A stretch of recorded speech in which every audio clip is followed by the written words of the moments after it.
It's time for the 1080 Avalanche review for the Gamecube. So I thought I'd start the new year off with a winter game. Avalanche is the sequel to the N64 title 1080 Snowboarding, which I've never played, so I won't be comparing this to the original. Now I thought this game was at least focused on the racing and trick system equally, however come to find out it's mostly about the racing aspect. This is a good thing because the trick system is clunky in my opinion, but we'll get to that later.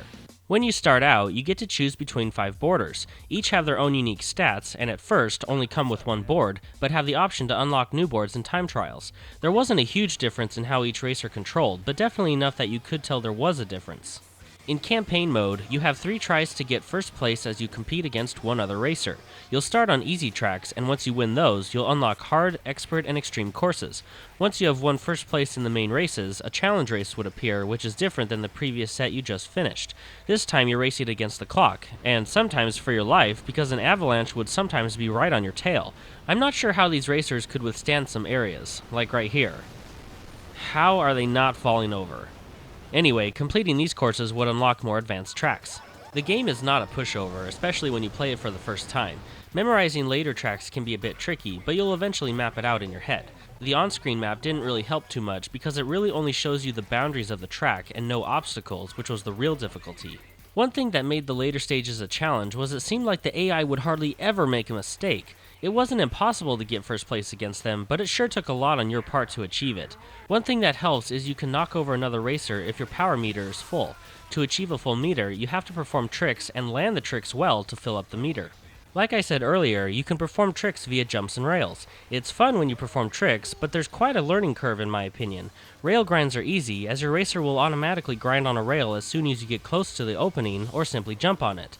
As you're on the rail, you'll have to adjust your balance with a control stick. To perform a trick in the air, you first have to hold down A just before hitting a jump, but you can't continuously hold it for too long, otherwise you won't jump at all, so you have to time it just right. Then, once you're in the air, you have to hold down R while simultaneously holding the control stick in any direction to either spin or flip. Then, if you want to perform grabs, you have to either press B, X, or Y, all while holding down R and the control stick. It doesn't sound difficult to do, but the thing is, you usually only have a little bit of time to perform a trick, and you must remember that you have to manually adjust your racer in the correct landing position because the game doesn't really do it for you. It also didn't help that I was so used to playing Tony Hawk Pro Skater 2, and the control scheme from that game crossed over in my mind to this game, and if you try to play this game like THPS 2, you're not going to do well at all.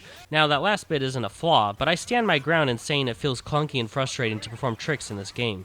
This is a really big problem when you're playing trick mode. It's nice that there are 3 different kinds of tracks in trick mode, but all have the same goal, which is getting the high score. It's not that easy to do, since achieving a high score is done via combo grabs, which increases your multiplier. I tried and tried, but I still have a hard time with it. I'm glad the racing aspect is the main focus of the game. Maneuvering down each track is thrilling due to the obstacles in the way, as well as the great sense of speed. The graphics look great. I especially liked it how snow would accumulate on your racer if you wiped out. The controls for racing work pretty well. I've already covered the clunky trick system, but the racing controls work just fine. I'd say if there was to be an improvement, it would be the landing aspect. It was a bit difficult figuring out just what angle you were supposed to be at before you landed. It was nice that you could press L just before landing to soften the landing, which in turn kept your speed up. Multiplayer was much more fun than single-player mode. It was fun knocking other players down, and it's just always more fun to compete against other humans than the computer. There are several unlockables, including some funny-looking boards. Or actually, they're not even boards. This one's a penguin. It's funny, however the game will not count your score in some game modes if you use one of the unique boards. Even though I couldn't try this next feature, I think it's really cool that this is one of the few GameCube games that supports LAN gameplay. You can hook up another 3 GameCubes to have up to 16 players all racing at once. It sounds awesome. 1080 Avalanche is a really good game. Great graphics, good controls, a wide range of track difficulty and design, a good amount of unlockables, fun multiplayer mode, and I thought it was cool that up to 4 GameCubes could be hooked up at once for up to a 16 multiplayer extravaganza. However, I didn't like the trick system that much, although it's very satisfying when you pull off tricks, but the clunkiness made it frustrating and trick mode in general wasn't that fun. The AI almost never made a mistake, and I didn't care for most of the music. It just isn't my style. This game is fun, however I don't see myself coming back to play it unless I'm playing with other people.